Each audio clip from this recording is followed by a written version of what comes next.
Ya, hari ini kita akan masuk di dalam satu permasalahan yang sekarang ini jadi masalah yang sangat lumayan berat ya di dalam pengenalan akan Kristus, dan banyak orang yang meragukan bukan soal kealahan keilahian Allah gitu ya, tetapi yang berkaitan dengan keilahian Kristus. Nah, kita akan belajar ini arti lebih besar daripada aku, yaitu nanti kita akan pelajari artinya apa gitu.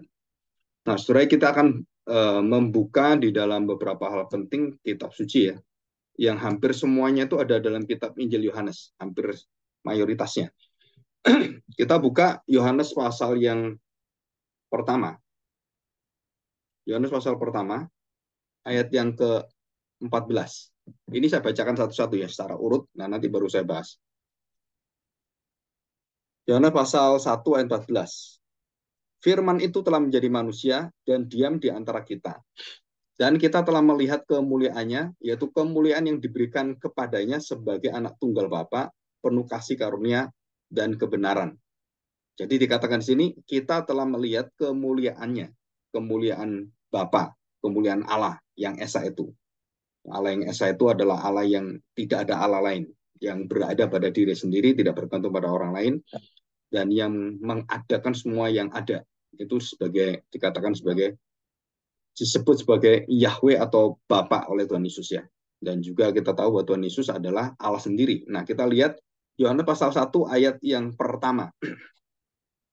Ayat pertama. Yohanes pasal 1 ayat pertama. Pada mulanya adalah firman. Jadi kalau kita melihat pada mulanya, itu sama persis dengan kitab Kejadian. Pada mulanya. Ya, pada mulanya. Nah, kalau kita lihat dalam kitab Kejadian pasal 1 ayat 1, pada mulanya dikatakan Allah menciptakan langit dan bumi. Langit dan bumi pada mulanya. Kapan itu langit dan bumi? Kita nggak tahu. Hari keberapa? Kita nggak tahu. Bumi belum berbentuk dan kosong. Kapan bumi dibentuk? Kita nggak tahu. Bukan hari 1, 2, 3, 4 sampai ke-7 gitu ya. Ini sebelum hari-hari itu. Jadi kita kembali kepada Yohanes pasal 1 ayat 1. Pada mulanya adalah firman. Nah, kalimat pada mulanya atau alfa omega itu segala sesuatu ada dan berawal dan bermula itu bukan berarti bermula itu adalah semua yang berkaitan dengan hal-hal yang fana, tapi bermula itu adalah hal-hal yang tidak berawal pada mulanya, tidak berawal dalam kejadian, tidak berawal dalam keberadaannya, tidak berawal di dalam waktunya. Jadi ruang, kemudian space and time, ya kan, ruang dan waktu, kemudian volumenya, kemudian dimensi yang keempatnya, isinya semua, dan dimensi-dimensi yang selanjutnya, yang sampai dimensi kepada gravitasi, yang kemudian bisa keluar dari dimensi gravitasi, itu dimensi yang ketujuh, dimensi alam semesta, dan itu masih ada lagi. Ya, ini para ahli fisika atau metafisika banyak menemukan dimensi-dimensi, bukan hanya 4 dimensi. Kita tahunya dari dulu itu 4 dimensi, 1 dimensi, 2 dimensi, ya, terus kemudian 3 dimensi. Nah, kalau kita lihat film yang 3 dimensi, itu seolah-olah barang-barangnya atau orangnya itu kalau lari, kalau melempar barang itu langsung kena ke kita. Karena kita pakai kacamata 3D, 3 dimensi. Dan ini lagi musim multiverse, game-game yang ada di Play Store itu dan juga ada di Google dan semua itu sudah dibuat menjadi metaverse. Jadi universe-nya itu sudah meta. Meta itu kita yang berfisik bisa masuk ke dunia maya atau dunia tanda petik digital itu. Kalau kita orang Kristen dunia roh gitu kan. Nah, ini dunia maya digital. Jadi kita terlibat di dalamnya. Terus kita kalau pakai teropong itu ya kan yang kacamata itu kemudian kita bisa berperang dengan orang-orang yang disediakan di sana. Apakah pakai pedang, pakai pistol, pakai senjata-senjata yang mungkin pakai pedang yang kita cuma pegang gagangnya doang gitu kan. Nah, kita bisa berperang, terus kita saling membunuh apa gitu kan. Nah, itu pakai teropong itu. Ya, metaverse sudah menciptakan itu dan sudah menemukan itu dan orang-orang banyak yang ketagihan ya. Anak-anak kecil biasanya itu senang sekali. Itu seolah-olah kita menghadapi setan ya di depan setan. Kalau kita main sepak bola, kita sepak bola, nah kita menjadi seorang pemain sepak bola, saya menjadi siapa ini? Oh, saya ingin menjadi Ronaldo, lawan saya Messi, gitu kan. Nah, itu bisa diatur semua peran-peranannya. Dan itu luar biasa ya. Jadi dikatakan pada mulanya adalah firman. Jadi firman itu tidak berawal dan tidak berwaktu, tidak berada di dalam keterbatasan. Dan firman itu tidak berhingga atau ketidakberhinggaan. Jadi artinya tidak tak terbatas, infinity. Jadi infinity itu ciri khas dari semua yang kekal itu infinity. Jadi yang kekal itu tidak akan bisa ada dua, ada tiga, ada empat. Jadi Allah itu nggak mungkin ada dua, ada tiga, ada empat. Kenapa? Karena yang kekal, yang tidak berhingga, nama yang tidak berhingga itu tidak ada dua. Yang namanya tak terbatas, tidak ada tak terbatas lagi yang lain. Karena yang tak terbatas, ya nggak bisa dibatasi oleh siapapun dan tidak mungkin ada yang tidak terbatas yang lain. Jadi kalau dikatakan pada mulanya adalah firman, jadi Kristus ini adalah bukan Allah yang lain, bukan keberadaan Allah yang lain yang sama dengan Bapa yang Maha Kuasa, tapi beda. Jadi beda apa? Berbeda hakikatnya yang ada. Jadi bukan hanya keberadaannya, eksistensinya, tetapi yang ada, being-nya yang pernah saya jelasin. Ya, being-nya itu. Jadi Allah nggak mungkin ada dua Allah yang sama-sama Allah yang esa, orang lain juga menyembah Allah yang esa, yang berbeda. Itu nggak mungkin. Kenapa? Karena di dalam puncak daripada seluruh ukuran manusia yang dinamakan yang tertinggi, yang paling kuasa itu disebut sebagai Maha. Nah, Maha ini hanya milik Tuhan. Maha kuasa, maha tahu. Setan enggak, malaikat enggak, hanya Tuhan. Nah, kenapa maha itu hanya satu tunggal dan esa? Karena tidak mungkin ada maha yang lain. Tidak ada mungkin yang maha tahu daripada Tuhan. Yang lain enggak pernah ada. Kalau ada, jadi Tuhan itu menjadi ada dua Tuhan. Enggak mungkin. Karena Tuhan itu selalu, Tuhan itu mandiri, tidak bergantung pada siapapun, dan tidak ada yang tidak bergantung pada siapapun. Nah, waktu Tuhan Yesus mengatakan pada mulanya adalah firman, dia menyatakan bahwa dia dengan Allah bukan berbeda. Ya, walaupun dia tahu bahwa pribadinya dia bapak, saya anak, ada perannya gitu. Tapi keberadaannya itu sama. Dan dikatakan firman itu berada bersama-sama dengan Allah. Jadi Allah ada kapan, dalam waktu kekekalan, ya firman ada di sana dan selalu bersama-sama. Dan itu di dalam bukan waktu kita. Ya Senin, Selasa, Rabu kamu bareng saya.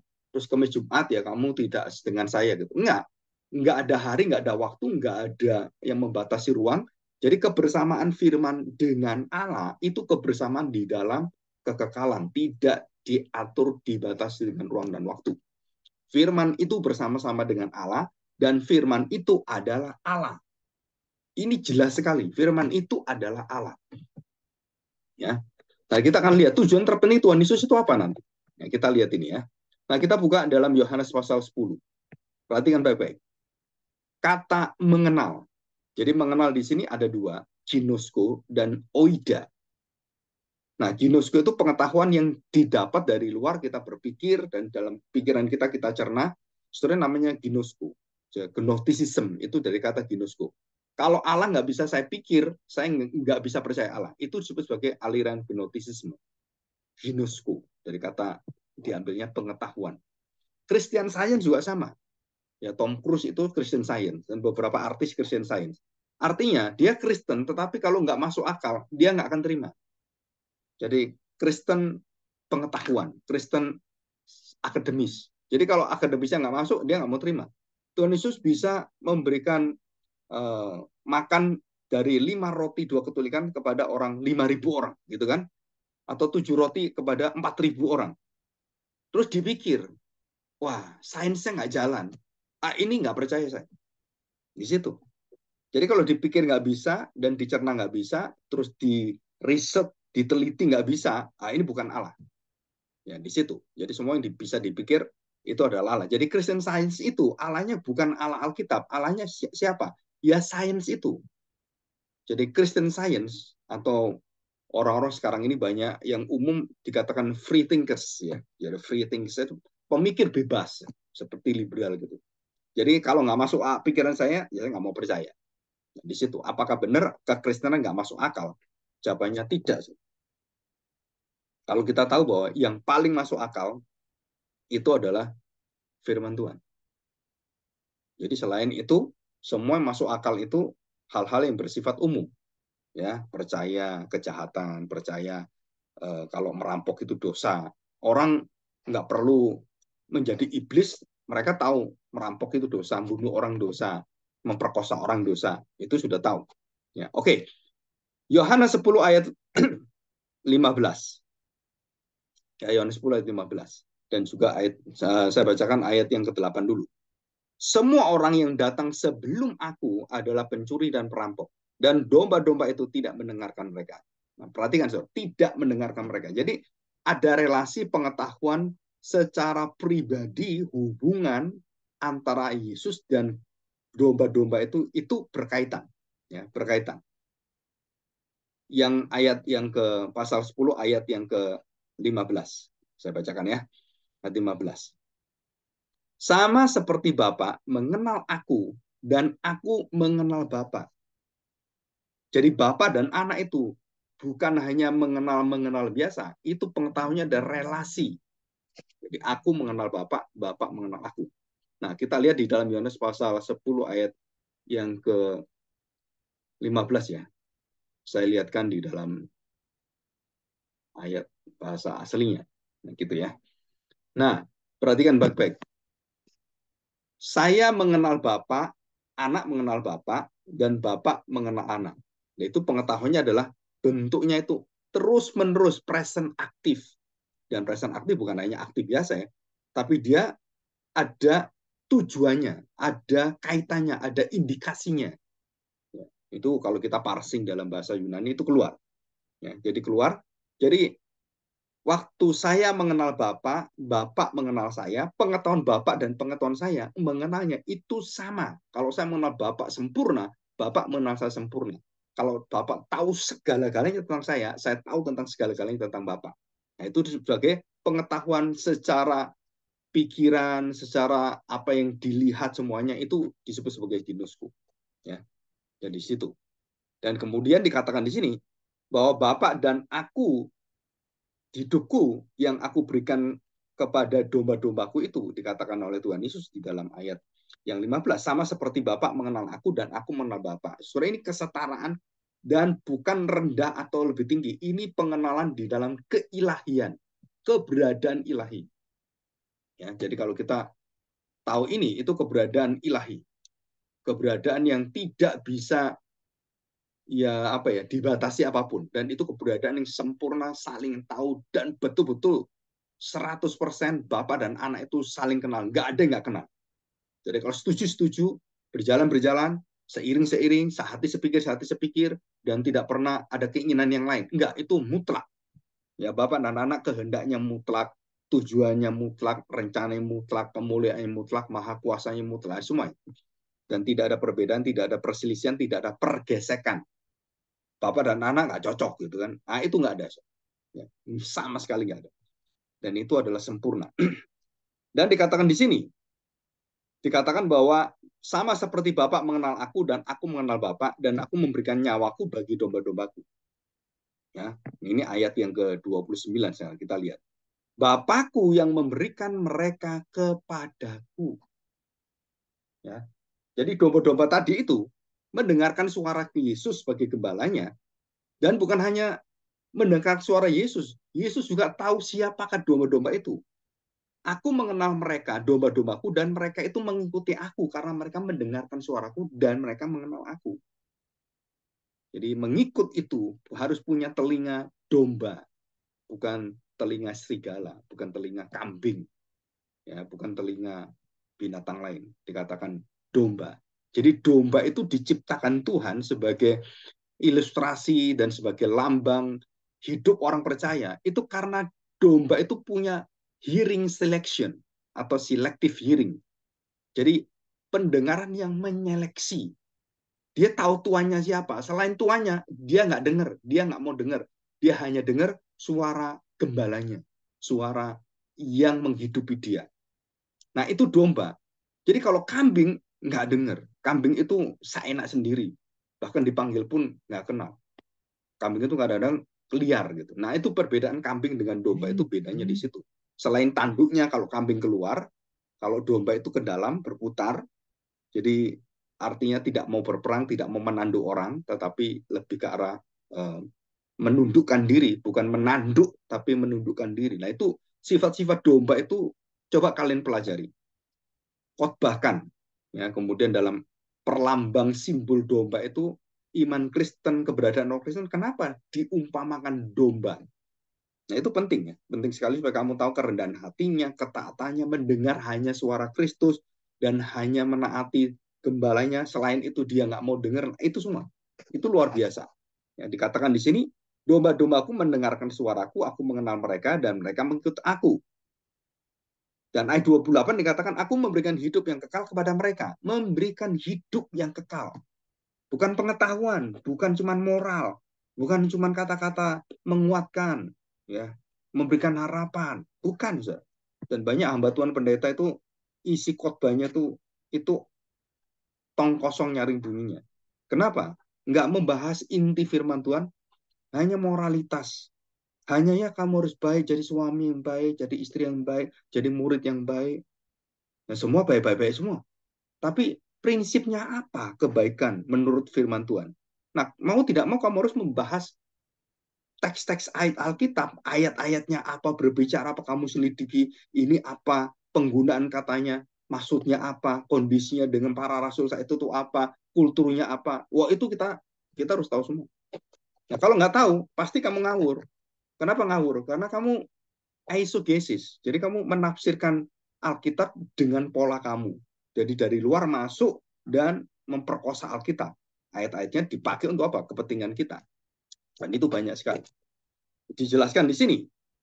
Aku memberikan hidup kekal kepada mereka dan mereka pasti tidak akan binasa sampai selama-lamanya.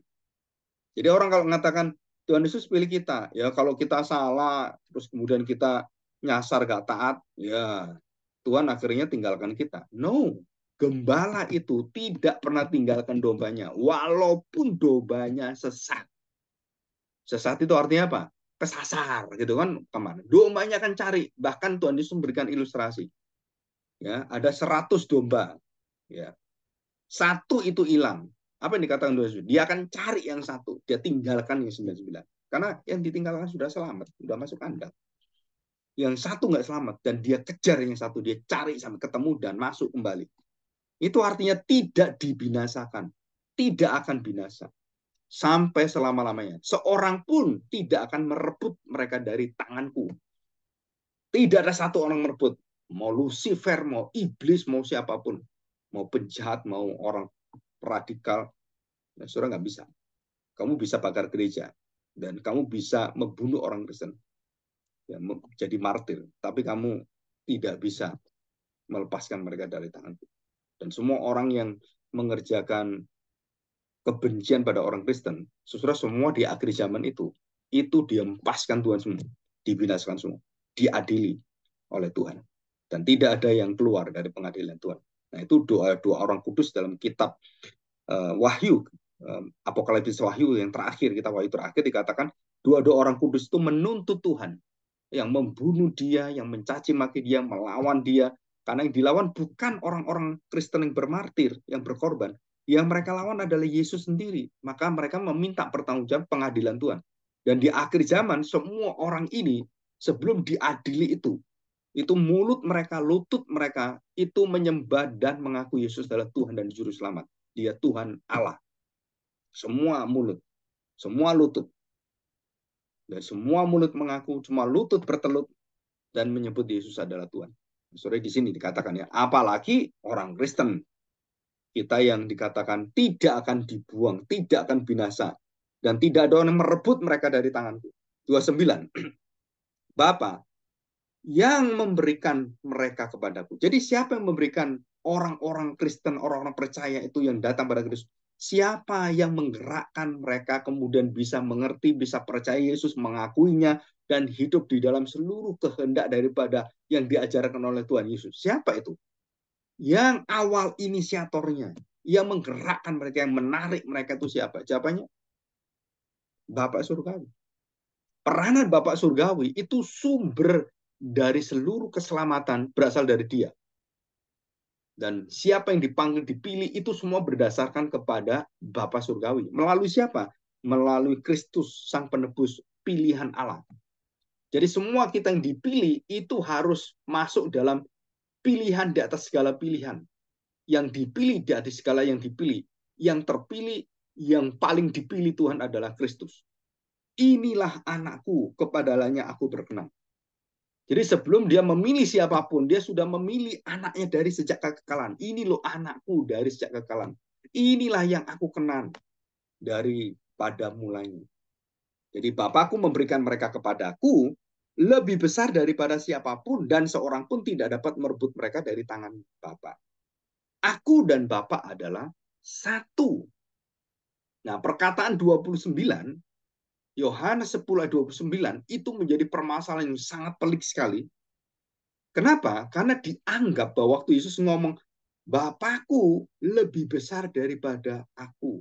Lebih besar daripada siapapun, termasuk aku. Oh, berarti Tuhan Yesus kan lebih rendah. Jadi dia subordinasi. Yesus itu Allah. Ya, bolehlah sebut Allah. Tapi Allahnya dia itu di bawah Allahnya Allah, Bapak. Kenapa? Ini katanya. Bapak lebih besar dari aku, jadi aku lebih rendah, aku lebih kecil, aku subordinasi. Saudara, apa betul seperti itu? Nah, kalimat itu waktu kita katakan, oh Bapak itu lebih kecil, lebih rendah dari Tuhan Yesus, dan dia lebih derajatnya itu, kesetaraannya itu tidak sama dengan Bapak. Nah, kita langsung dibantah oleh firman Tuhan sendiri. Dan dibantah oleh Tuhan Yesus sendiri kalau kita punya pikiran itu. Apa bantahnya? Ayat 30. Yohanes 10 ayat 30. Aku dan Bapa adalah satu. Aku dan Bapa adalah satu. Dikatakan ayat pasal 10 ayat yang ke-2 30 29 30 itu ya. Dikatakan saya ego kaiho pater en esmen. Itu dalam bahasa Yunani ya. Jadi ego kaiho pater atau patir gitu ya dalam bahasa lebih apa ini Latin Aramiknya. Jadi father pater itu atau disebut sebagai bapak itu dikatakan bapak dan aku. Jadi ego emi itu kan saya, diri saya ya, ego. Saya dan bapak, bapaknya bukan bapak sembarang bapak. Dan itu ada artikelnya. Artikelnya apa? Ho patir atau father. Ada ho-nya. Ada artikel yang jelas the father. Jadi bukan bapaknya orang-orang yang lain, bukan. Ini bapak yang bersama dengan aku, bapak yang aku kenal, yang selalu bersama-sama aku dari kekekalan ke kekekalan. Aku mengenal dia, dia mengenal saya. Ini namanya ho-pater. Jadi bukan yang lain.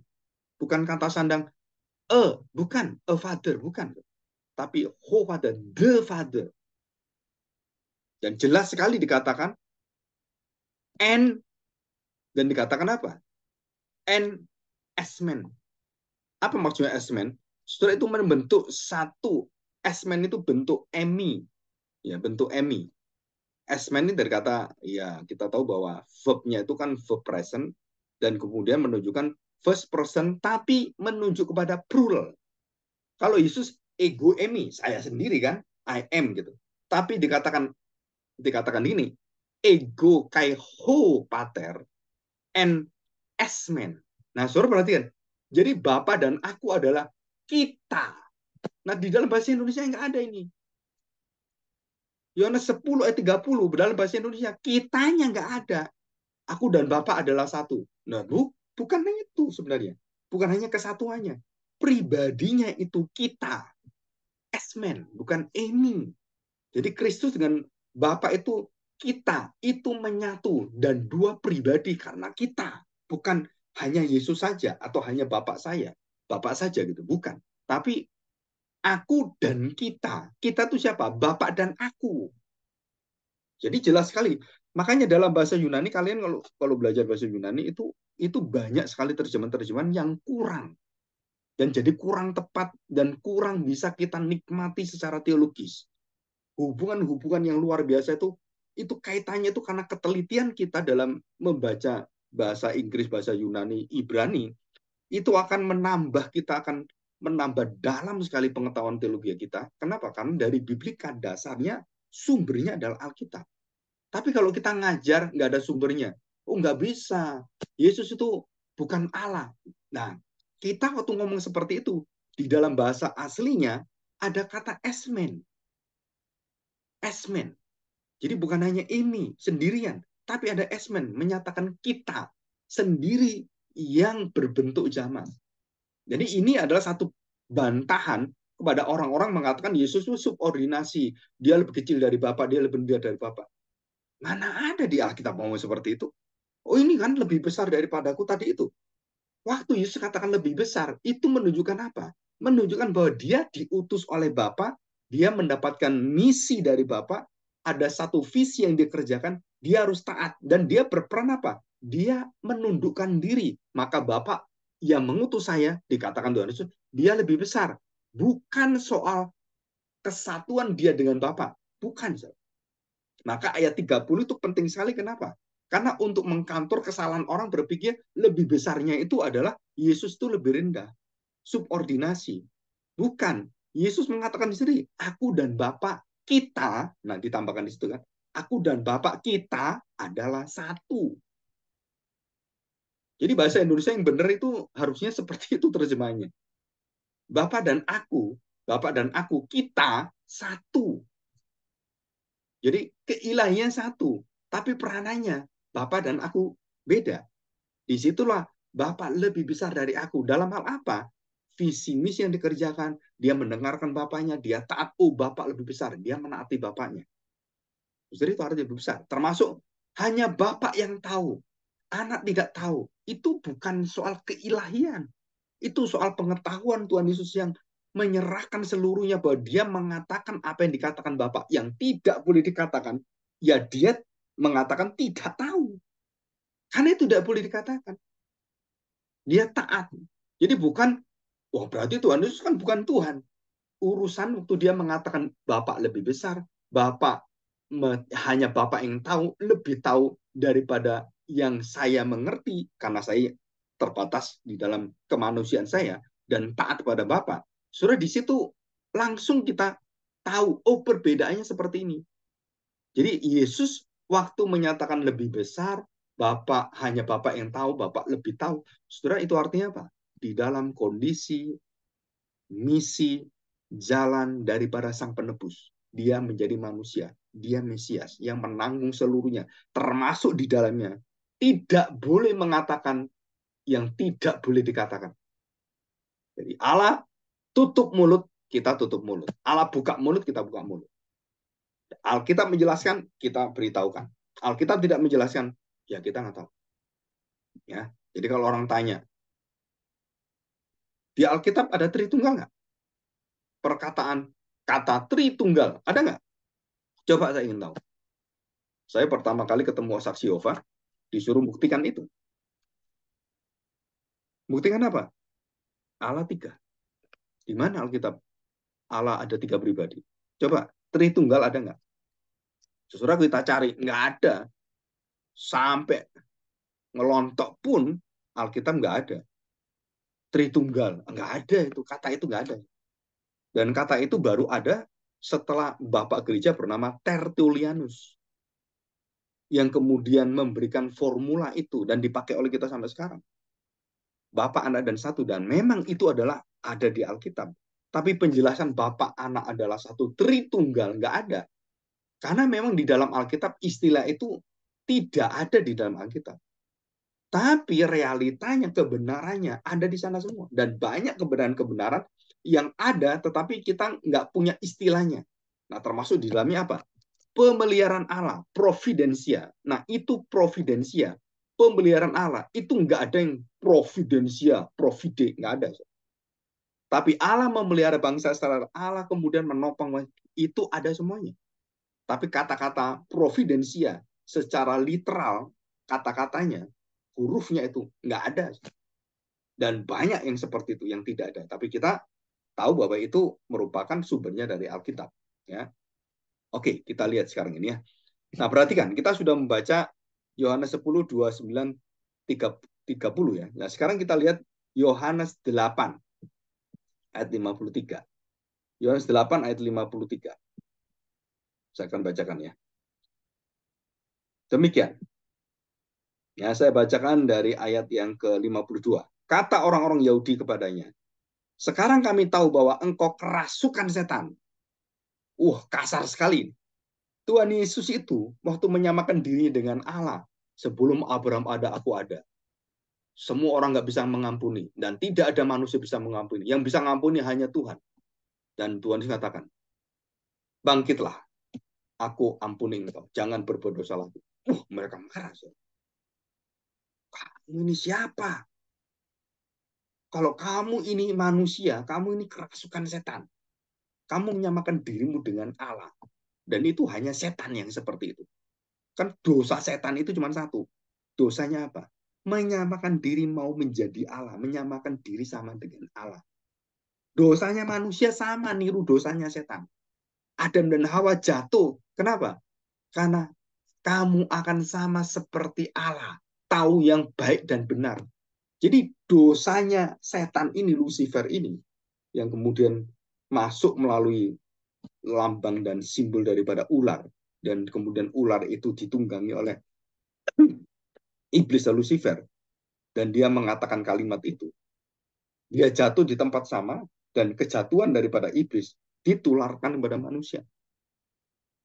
Wah, kalau kamu makan buah ini, kamu nggak akan mati. Kamu malah hidup. Nggak mati, hidup. Dan kamu akan tercelikkan. Kamu akan jadi seperti Allah. Tahu yang baik dan tahu yang benar. Saudara bayangin, orang kalau terus diperintah orang gitu kan, wah kamu itu apa ya, pembantu, supir, terus pekerja, pelayan gitu. Suatu hari pelayan pekerja semua itu kadang-kadang berpikir, enak ya jadi bos itu ya. Coba kita jadi bos. Saya merintah-perintah orang. Saya punya uang banyak. Nah, saudara perhatikan. Selalu apa yang ada di atas kita, manusia itu selalu ingin mendapatkan yang apa yang di atasnya. Dan itu juga sama dalam hal apa? Penyembahan berhala. Kita nggak puas dengan Allah, kita menciptakan Allah kita sendiri. Kita nggak puas dengan Kristus, nggak cocok dengan pikiran kita. Kita ciptakan Kristus yang cocok dengan pikiran kita. Dan waktu kita baca Alkitab, wah rasanya saya nggak ngerti ini. Yesus ini kan diciptakan Allah. Sebelum semua ada, Yesus ada. Jadi Yesus ciptakan Allah. Dan pikiran kita padahal nggak didukung Alkitab. So itu artinya apa? Kita menciptakan pikiran, kita menciptakan daya cipta yang Tuhan berikan di dalam diri kita. Untuk apa? Dengan kurang ajar, kita dengan melawan Tuhan, menghujat Tuhan, menciptakan Tuhan dari pikiran kita, dari pikiran diberikan Tuhan, yaitu daya cipta kita, dari daya Sang Pencipta itu. Kemudian kita mengangkat, membuat apakah itu benda, ataukah itu pikiran, ataukah itu aliran, ataukah pengajaran, kemudian mengajarkan bahwa Yesus itu bukan Allah, Yesus adalah manusia biasa. Kenapa? Karena dia bisa lapar, dia bisa haus, dan kemudian dia mati, karena Allah tidak mati. Nah, saudara, alasan-alasan itu kemudian berbenturan semuanya di situ. Ya, oke, kita lanjutkan. Ya, perhatikan baik-baik. Sekarang kami tahu. Jadi itu artinya apa? Ada sudah diamati lama dan kemudian diputuskan. Ini satu keputusan. Bahwa engkau kerasukan setan. Sebab Abraham telah mati dan demikian juga nabi-nabi. Namun engkau berkata, barang siapa menuruti firmanku, ya menuruti firmanku, ia tidak akan mengalami maut sampai selama-lamanya. Saudara, siapa yang bisa melawan maut? Siapa bisa menjamin orang hidup di dalam hidup yang kekal? Ya Allah, Yahweh. Allah satu-satunya, Allah yang esa. Dan tiba-tiba ada orang mengatakan, barang siapa menuruti firmanku, ia tidak akan mengalami maut sampai selama-lamanya. Dan dia hidup kekal bersama dengan aku di Firdaus, di surga. Terus kemudian ayat 53, mereka dalam kebencian yang luar biasa, adakah engkau lebih besar? Nah, saudara perhatikan. Adakah engkau lebih besar daripada bapak kita Abraham? Dan yang telah mati, nabi-nabi pun telah mati. Dengan siapakah engkau samakan dirimu? Nah, di dalam apologetika ada pembanding, ada perbandingan. ada istilahnya tuh disandingkan, ya, banding, disanding, diperbandingkan. Jadi Tuhan Yesus ditanya, kamu ini berani-berani yang ngomong, memang kamu samakan dirimu dengan siapa? Kok Musa kalah dengan kamu? Kamu merasa lebih besar daripada Musa. Abraham, kamu mengatakan, aku lebih dulu ada daripada Abraham. Daud, aku lebih menguasai. Dan kerajaanku lebih daripada Daud. Kerajaanku kekal. Daud kalah, Musa kalah, Abraham kalah.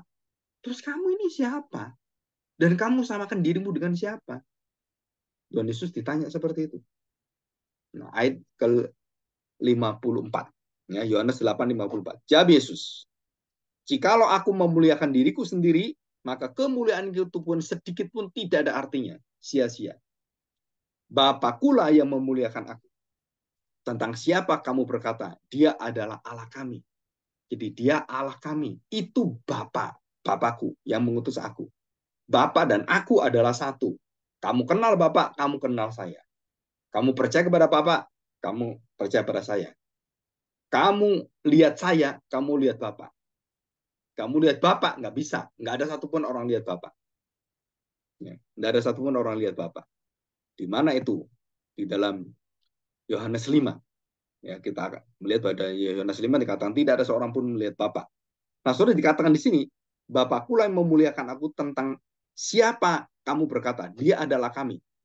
Ayat yang 55. Padahal kamu tidak mengenal dia, tetapi aku mengenal dia. Dan jika aku berkata aku tidak mengenal dia, maka aku adalah pendusta. Sama seperti kamu. Kamu semua pendusta. Kamu tidak kenal aku, padahal aku dari Bapa. Ada semua tulisan tentang aku. Apa yang aku kerjakan, bagaimana aku akan datang, bagaimana aku akan mati, bagaimana aku akan bangkit, ada semuanya. Aku tidak mengenal dia, maka aku adalah pendusta. Sama seperti kamu, tetapi aku mengenal dia dan aku menuruti firman-Nya. Abraham bapamu bersukacita bahwa ia akan melihat hariku dan ia telah melihatnya dan ia bersukacita. Jadi semua orang yang mati dalam perjanjian lama, semua menantikan Kristus, Daud dan semua orang-orang Israel yang betul-betul percaya pada Kristus, perjanjian Kristus, perjanjian Mesias, perjanjian Allah. Maka waktu Yesus datang menjadi manusia, itu seluruh mata iman mereka yang mati dalam rohnya, itu melihat sukacita surgawi. Lupa Bapak kok bisa ngomong seperti itu? Nah ini Tuhan Yesus sendiri ngomong, Abraham bapamu bersukacita. Ia melihat hariku, kedatanganku, kematianku, kebangkitanku. Abraham akan lihat. Melihat dengan apa? Dengan daging? Enggak. Abraham dagingnya sudah hancur. Dengan apa? Dengan rohnya, dengan spiritualnya, dengan imannya. Ia telah melihatnya dan ia bersuka cita. Ini pasal 8 gitu ya. Nah, kita lihat pasal 14. Ya, 14 ayat 12 dan 28. Demikian bunyi firman Tuhan. Aku berkata kepadamu, sesungguhnya barang siapa percaya kepadaku. Ini apakah Tuhan Yesus lebih kecil, lebih rendah? Perhatikan ini. Sesungguhnya barang siapa percaya kepadaku, ia akan melakukan juga pekerjaan-pekerjaan yang aku lakukan. Jadi pekerjaan di pekerjaan Bapa. Dan dikatakan Tuhan Yesus, bahkan pekerjaan-pekerjaan yang lebih besar daripada itu. Sebab aku pergi kepada Bapa. Saya tanya sekarang, perhatikan ya kalimat ini. Bapak lebih besar daripada aku. Wah, berarti Bapak itu lebih tinggi dari Tuhan Yesus. Karena Bapak lebih besar daripada aku. Dan kemudian Tuhan Yesus mengatakan begini kepada kita semua. Ya, kita yang sebagai calon-calon misionaris atau penginjil, evangelis, ya, ataupun nanti jadi pastor atau jadi pendeta, ya, menjadi rohaniawan. Sudah perhatikan, Tuhan Yesus mengatakan demikian. Aku berkata kepadamu, sesungguhnya barang siapa percaya kepadaku, siapapun ya, semua orang Kristen, dan tidak ada yang tidak Tuhan tidak seleksi kemudian pilih kasih gitu, enggak. Semua orang yang percaya kepadaku, ia akan melakukan juga pekerjaan-pekerjaan yang aku lakukan. Sama ya kan? Pekerjaan dari Bapak, anak. Pekerjaan Bapak yang anak lakukan, akan kita lakukan. Betul kan? Akan kita lakukan. Bahkan Tuhan Yesus memberi tambahan ini. Bahkan pekerjaan-pekerjaan yang lebih besar daripada itu. Terus kita bangga. Bangga apa? Wah, arti Saya ini lebih besar daripada Tuhan Yesus. Kenapa? Saya melakukan pekerjaan yang lebih besar daripada pekerjaan Tuhan Yesus. Coba kita renungkan ini. Pekerjaan lebih besar dari Tuhan Yesus. Betulkah kita mengerjakan pekerjaan lebih besar daripada Tuhan Yesus? Ya. Jadi kalau saya tanya sekarang, betul nggak kita mengerjakan pekerjaan yang lebih besar daripada Tuhan Yesus? Dalam Yohanes 14 ayat yang ke-12 itu. Coba saya lihat ya, kita cek sekarang. Kita cek di dalam bahasa asli. Perhatikan.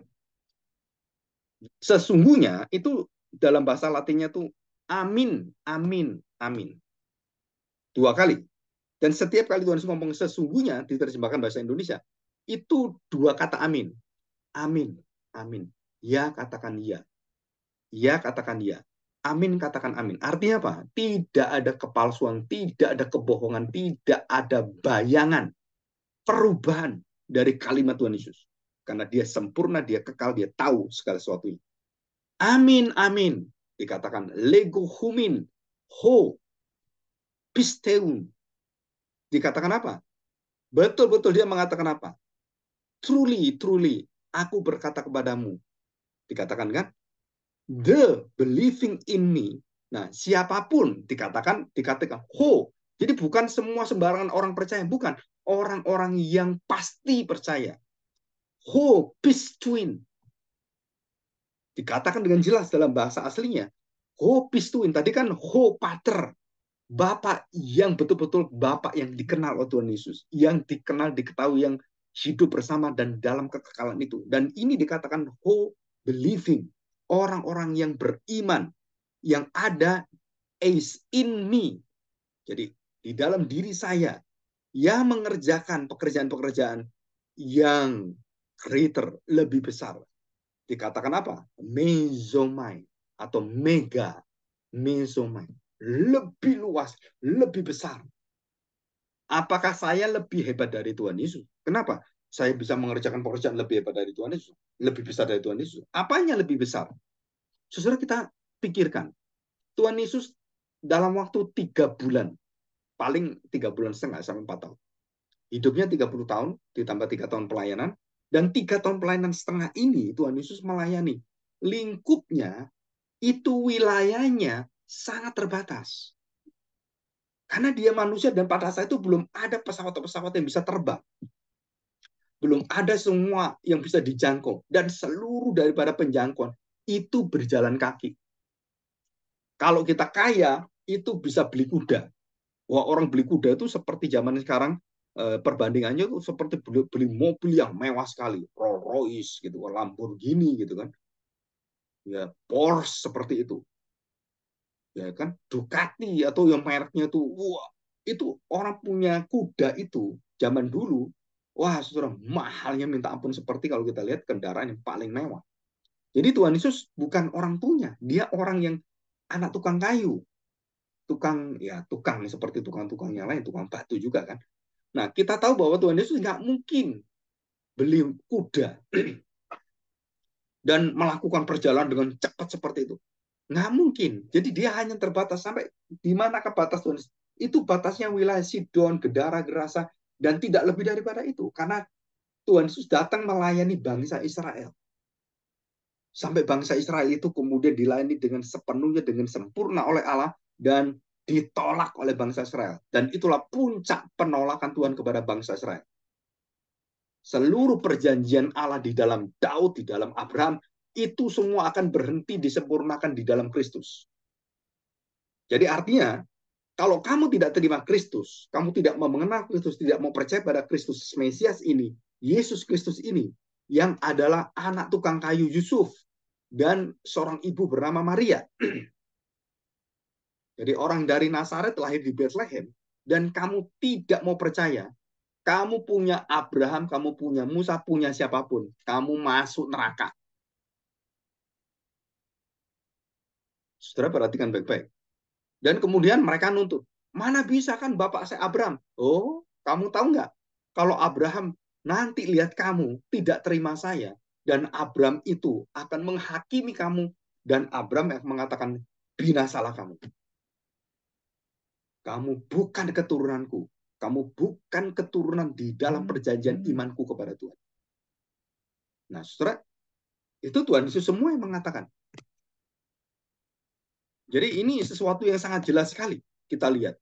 Karena saya lebih memberikan secara detail gitu kan. Jadi lebih besar itu apa artinya? Bukan kesetaraan kita dengan Allah adalah sama. Oh, saya ilahi, Yesus juga ilahi. Jadi saya waktu dikasih pekerjaan lebih besar, saya berarti lebih ilahi daripada Tuhan Yesus. Bukan, nggak ada urusan dengan itu, saudara. Ini urusan pekerjaan, ini urusan misi, ini urusan rancangan pengutusan Tuhan. Bukan mengenai aku ini lebih hebat dari Tuhan, bukan. Bahkan kita semuanya harus seperti Yohanes mengatakan, biar dia bertambah-tambah dan aku semakin kurang. Tentang apa itu? Tentang pengenalan orang kepada Allah, bukan kepada kita. Bukan kita semakin diunjang-unjang, wah, kemudian disanjung-sanjung gitu kan. Bahkan kalau kita ngomong kita menyebut Tuhan Yesus dengan pendeta kita yang terkenal gitu kan. Mungkin Tuhan Yesus akhirnya nggak pernah kita sebut, yang sering kita sebut pendeta ini, gereja ini, aliran ini. Yang kita tonjolkan itu, wah kita dosa besar. Kenapa? Karena kita sudah melupakan nama Yesus sudah nggak ada. Yang ada cuma nama pendetamu, nama gerejamu, aliranmu. Aliran reform, aliran puritan, aliran presbyterian, aliran baptis, aliran karismatik, new karismatik, aliran pentakosta, aliran-aliran. Wah, sudah itu kita betul-betul bodohnya luar biasa. Kita adalah orang yang lambat berpikir, lambat untuk berubah. Dan itu adalah orang-orang di akhir zaman. Oke, nah dari sini kita akan melihat. Kita lihat yang terakhir itu dalam Yohanes 17. Yohanes 17 ayat 1 sampai dengan 3. Ya, saya bacakan perkataan Tuhan Yesus langsung. Bapa, telah tiba saatnya, permuliakanlah anakmu, supaya anakmu mempermuliakan engkau. Bapa, dikatakan, tiba saatnya engkau memuliakan aku. Dan waktu aku engkau muliakan dalam seluruh pekerjaanku yang sempurna itu, aku akan memuliakan engkau. Anakmu mempermuliakan engkau. Dan itu bukan berhenti. Bapak memuliakan anak, anak selesai misinya, anak memuliakan bapak selesai. No. Itu akan berlanjut. Bapak dan anak saling memuliakan itu dari kekekalan sampai kekekalan. Semua pekerjaan Allah yang dikerjakan bapak dan anak, berkaitan dengan bapak dan anak, saudara, itu pekerjaan-pekerjaan yang kekal. Yang tidak bergantung pada waktu, tempat, dan semuanya. 2, sama seperti engkau telah memberikan kepadanya kuasa atas segala yang hidup, demikian pula ia memberikan hidup yang kekal. Jadi kepada siapa hidup kekal itu? Ayat 2. Ia akan memberikan hidup yang kekal kepada semua saudara, yang telah engkau berikan kepadanya. Jadi orang-orang percaya itu adalah dipanggil Bapa dan merupakan pekerjaan Bapa, diserahkan ke anak, diberikan pada anak, disodorkan pada anak, dipersembahkan pada anak. Barulah kita bisa percaya. Yohanes pasal 6 ayat 44. Engkau bisa datang kepadaku, itu karena Bapa yang menarik engkau. Dan tidak ada seorang pun datang kepada Bapa kalau tidak melalui aku. Saudara, ini semua dikatakan oleh Tuhan Yesus semua. Coba kita lihat Matius 16. Matius 16. Ya. Ayat 16. Maka jawab Simon Petrus, engkau adalah Mesias, anak Allah yang hidup. Kata Yesus kepadanya, berbahagialah engkau Simon bin Yunus, sebab bukan manusia yang menyatakan itu kepadamu, melainkan Bapakku yang di surga. Jadi saya tanya, apakah Simon bisa mengaku Yesus sebagai anak Allah Maha Tinggi, anak Allah yang hidup, raja di atas segala raja, Mesias itu dari dia, dari kemampuan dia, karena dia suci, dia kudus, dia tidak berdosa gitu. Dia baik sekali orangnya, dia sempurna. Apa betul Petrus seperti itu? No, Petrus nanti menyangkali Tuhan Yesus. Walaupun dia bisa mengaku Yesus anak Allah Maha Tinggi, Mesias, dia tetap jatuh dalam dosa. Jadi nggak sempurna dia. Jadi pengakuan itu dari mana? Kehebatan itu dari mana? Kemampuan dari mana? Kesanggupan dari mana? Pikiran dari mana? Tuhan Yesus mengatakan, perhatikan baik-baik, melainkan Bapakku yang di surga yang memberikannya kepadamu. Jadi ini peranan Bapak apa? Memilih orang-orang, kemudian memilih orang yang dipilih di dalam Kristus anaknya. Barulah kita bisa dipilih. Jadi Yesus waktu menerima apa yang diserahkan Bapa, ya dia menjanjikan tidak akan aku buang. Tidak ada yang bisa membinasakan dan tidak akan ada yang memisahkan semua orang yang kupercayakan padaku bersekutu dengan kita, bersatu dengan saya, dan tidak ada kuasa yang bisa memisahkannya. Kasih yang saya berikan itu tidak ada yang bisa mengalahkannya. Bahkan maut pun tidak bisa memisahkan. Ini satu kekuatan yang luar biasa gitu. Dan jelas sekali dikatakan, aku mendirikan jemaatku, Allah mau tidak akan menguasainya. Dan itu mengatakan demikian. Jadi siapa yang menyatakan itu padamu, Simon? Kamu bisa mengaku aku Mesias, anak Allah yang hidup. Bukan kamu, bukan manusia, tapi Bapakku yang di surga. Dan disinilah kita tahu. Kenapa saya bisa percaya? Oh, karena saya bisa memelihara, saya bisa ya nggak berdosa. Jadi saya akhirnya diterima Tuhan. Keselamatan kita bukan karena perbuatan kita dosa atau tidak. Tapi keselamatan kita adalah berasal dari Allah. Bapa kita, sumber semua berkat anugerah keselamatan.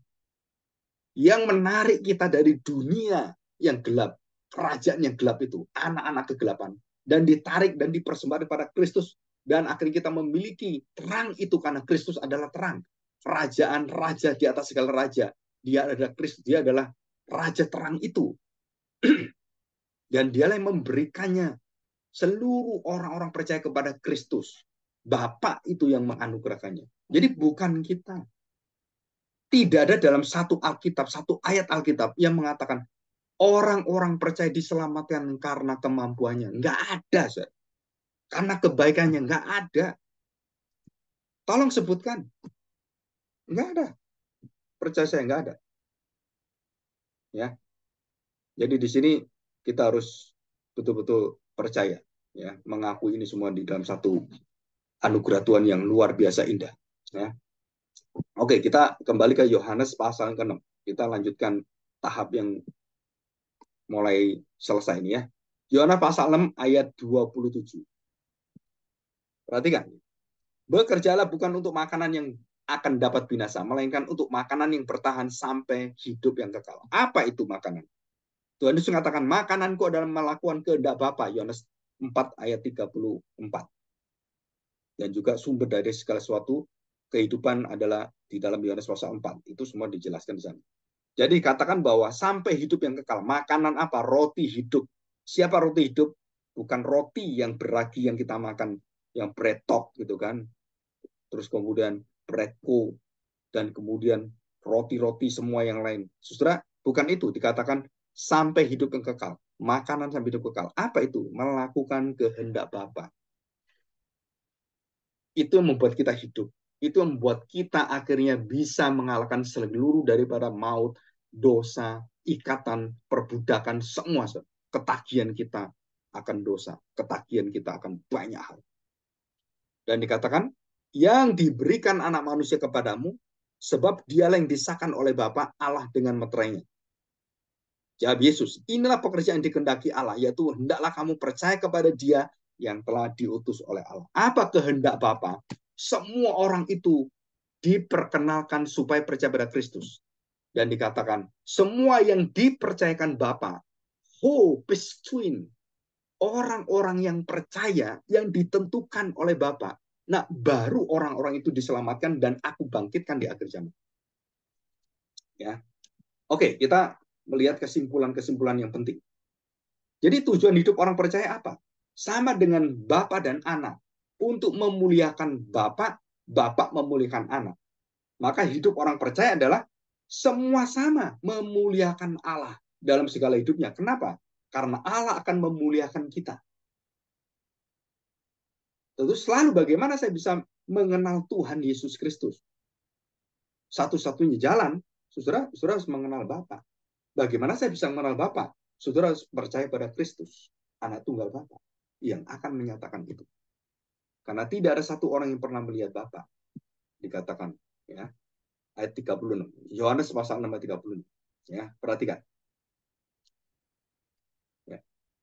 Tetapi aku telah berkata kepadamu, sungguh kamu telah melihat aku, kamu tidak percaya. Semua yang diberikan Bapa kepadaku akan datang kepadaku. Berarti kalau kamu nggak percaya, nggak datang padaku, berarti kamu bukan orang-orang yang dipilih oleh Bapa yang akan diserahkan padaku. Berarti kamu akan dibinasakan. Itu langsung, ya. Berapologetika itu langsung kita punya pikiran kalau ini positif berarti yang tidak diberi, tidak dipersembahkan, tidak diberikan pada Allah Bapa itu kepada Kristus, ya semua orang yang tidak diberikan apa? Dibinasakan juga. Dan itu secara logis. Yang diserahkan, terus yang lainnya gimana? Ya dibuang oleh Tuhan. Itu pikirannya logis sekali. Dan itu Alkitabiah, ada di Alkitab. Dan dikatakan di sini, barang siapa datang kepadaku, ia tidak akan kubuang. Sekali datang, sekali dia terima oleh Tuhan Yesus, tidak akan dibuang, dipertahankan, dan tidak akan binasa. Sebab aku telah turun dari surga bukan untuk melakukan kehendakku, tetapi untuk melakukan kehendak Dia, Bapakku yang telah mengutus aku. Di sini.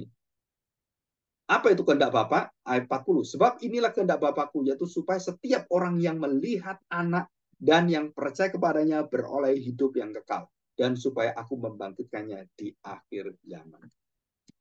Ya. Jadi tujuan yang paling pokok, tertinggi, yang paling ultimat, yang tidak bisa, tidak ada, adalah Bapa ingin semua orang yang ditentukan oleh Dia, who bestuin, itu masuk dalam kerajaan surga.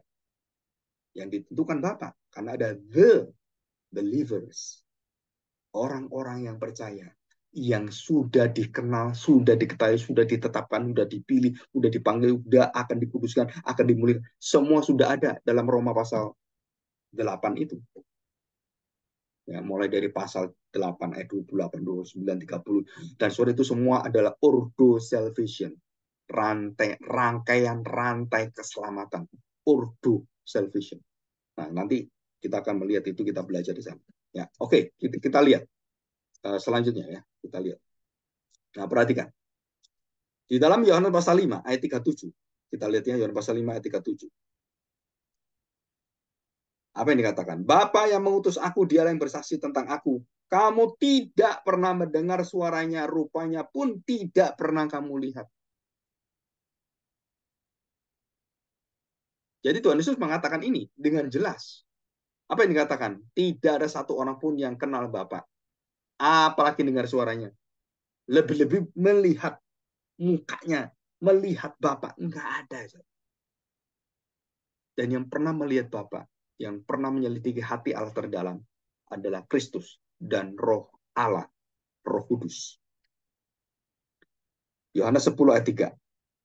Untuk Dia penjaga membuka pintu dan domba-domba mendengarkan suaranya, dan Ia memanggil domba-dombanya masing-masing menurut namanya dan menuntunnya keluar. Jadi nama-nama semua yang ada yang bersama dengan Tuhan, orang-orang yang dipercayakan dan dipersembahkan Bapa kepada anak, saudara, itu semua punya nama. Dikenal oleh Tuhan Yesus. Dikenal oleh Tuhan Yesus. Ya. Kita lihat Yohanes 14 ayat yang ke-9. Ya. Kata Yesus kepadanya, telah sekian lama aku bersama-sama kamu, Filipus. Udah lama ini. Udah berapa tahun ini. Namun engkau tidak mengenal aku. Barang siapa telah melihat aku, melihat anak, melihat aku, ia telah melihat Bapa. Yohanes 10 ayat 3 mengatakan apa?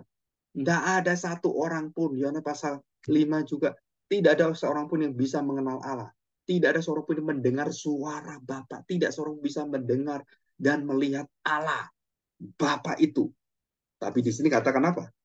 Filipus, kamu udah lama. Kamu bertanya, nyatakan Allah kepada kami. Dan Tuhan Yesus katakan apa? Kamu itu loh, bersama dengan saya. Sudah lama bersama dengan saya. Barang siapa melihat aku, ia telah melihat Bapa. Bagaimana engkau berkata, tunjukkanlah Bapa itu kepada kami. Jadi saudara, di sini kita melihat ada satu hal yang tanda petik pembatasan dari Tuhan. Bapa itu bisa kenal, bisa kita dengar suaranya, bisa kita tahu kehendaknya apa. Saudara, itu satu-satunya adalah betul-betul bisa kita dengar suaranya. Kita lihat pribadinya dalam arti wujudnya. Saudara, hanya di dalam Yesus Kristus. Di luar Kristus, di luar Yesus Kristus, tidak ada seorang pun yang bisa melihat Bapa, bahkan mendengar suaranya. Tapi Tuhan Yesus mengatakan, kamu lihat saya, kamu dengar saya, kamu kenal saya, kamu tahu Bapa. Jadi kepuasan kita di dalam kita mengenal yang ada yang kekal itu hanya di dalam kita melihat tanda petik di dalam wujud kemanusiaan Kristus Sang Anak itu. Dan itu yang diizinkan Tuhan. Kita tidak bisa menembus pengetahuan Bapa yang kekal itu yang tak terbatas. Saudara, kita nggak mungkin. Musa ingin tahu, ingin melihat siapakah engkau? Aku dan aku itu. Yahweh itu. Dan Tuhan hanya memberikan belakangnya, punggungnya. Dan Musa ditutup oleh Tuhan. Bayangkan, saudara. Untuk melihat punggungnya saja itu loh. Musa itu harus diberi kekuatan oleh Tuhan supaya nggak mati. Saudara. Tapi sekarang ini bukan Musa, bukan Yohanes Pembaptis. Kita lebih besar dari Yohanes Pembaptis. Kita lebih besar daripada Musa, lebih besar dari Abraham. Kenapa? Karena kita melihat Bapa langsung di dalam anak. Kita melihat Bapa, kita kenal Bapa, kita tahu kehendak Bapa. Dari mana? Hanya melalui Kristus. Nah, sekarang Yesus kan nggak ada. Bagaimana saya tahu? Dari firman yang dicatat dalam Alkitab. Dan di luar itu, Roh Kudus tidak akan bisa menceritakan kepada kita siapakah Bapa di dalam anak itu. Saudara, ini dalam satu kesatuan yang betul-betul akan mempengaruhi semua etika kita, teologi kita, semua pengertian worldview kita, pandangan kita terhadap dunia, terhadap manusia, terhadap Alkitab semuanya. Saudara, jadi ada orang-orang yang mengatakan, saya ketemu Bapak, saya ketemu dengan malaikat, saya ketemu apa gitu. Hal-hal yang aneh-aneh seperti itu. Saudara, saya tanya, itu manusia yang betul-betul kebangetan. Wah, saya ketemu dengan Lucifer. Orang yang pernah ketemu dengan setan dan bertatap muka langsung, saudara siapa? Tuhan Yesus sendiri. Malaikat-malaikat itu nggak ada bisa melawan Lucifer loh. Dan hanya Michael diberi kuasa yang lebih hebat daripada Lucifer, baru bisa menaklukkan dan membuang Lucifer masuk dalam dunia ini. Dan dunia ini tempat pembuangan roh-roh jahat yang kacau balau tidak berbentuk kosong itu. Kejadian pasal 1 ayat 2. Terus ayat 3 dibaca itu. Jadi bumi tidak berbentuk kosong. Dan itu tempat apa? Tempat kegelapan.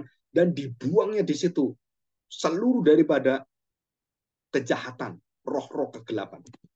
Dan kenapa Tuhan menjadikan semua kebaikan di dalam seluruh dunia hancur seperti itu? Karena Tuhan memamerkan kepada kerajaan kegelapan.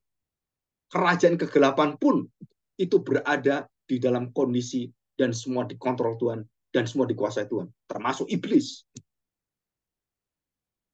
Nggak pernah iblis mengusir Tuhan. Enyalah dari hadapanku, kata iblis kepada Tuhan. Nggak ada, saudara.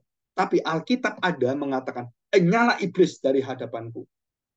Siapa yang ngomong itu? Tuhan Yesus. Dan Tuhan Yesus kasih kekuatan pengusiran itu kepada orang percaya, kepada kita. Dan itu bukan hak hanya rasul. Yang dipakai oleh Roh Kudus dan siapapun dipakai oleh Roh Kudus, itu bisa punya kuasa untuk apa? Menolak semuanya itu. Karena roh di dalam diri kita lebih bisa daripada roh siapapun, termasuk roh iblis, roh Lucifer. Kita punya roh kudus di dalam roh kita, di dalam tubuh kita, tubuh Kristus. Siapa bisa melawan kita? Ya, tidak ada itu. Jadi di sini kita diberi penjelasan bahwa kita ini tidak bisa mengenal tanpa kita tahu Kristus. Allah satu-satunya Yahweh. Bapa, the Father itu, the Father tadi. Oh, Father tadi. Saudara, hanya di dalam anak. Dan seluruh pengetahuan Allah yang sempurna, yang penuh, dan yang betul-betul genap itu di dalam Kristus.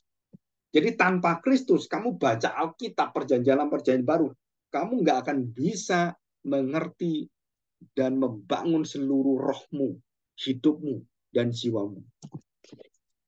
Jadi jelas sekali ya. Jadi kita tidak pernah bisa menerima orang yang mengatakan Yesus lebih rendah, lebih tidak dihormati, Bapak lebih terhormat, Bapak lebih mulia, Bapak lebih berkualitas daripada Tuhan Yesus. Saudara, itu nggak ada sama sekali. Kenapa? Karena tadi saya jelaskan, Bapa dan aku adalah satu. Nah, di dalam Bapa dan aku adalah satu. Emi ho pater, Tuhan Yesus mengatakan esmen. Apa artinya? Bapa dan aku adalah satu. Kita satu. Jadi kesatuannya bukan hanya Bapa dan aku satu disatukan, bukan. Kita satu, bukan disatukan. Kita satu adanya, berada, keadaan, keberadaan kita itu satu dan tidak terpisah. So, ini sesuatu yang kalau kita pelajari, itu membuat iman kita itu semakin teguh dan semakin tidak digoyahkan. Bahkan kita dibunuh pun, iman ini nggak akan bisa dibunuh. Ya. Jadi ini kita bersyukur. Oke, minggu depan kita akan masuk di dalam satu pelajaran mengapa bangsa Israel tidak bisa mengenal Tuhan. Ada selaput apa?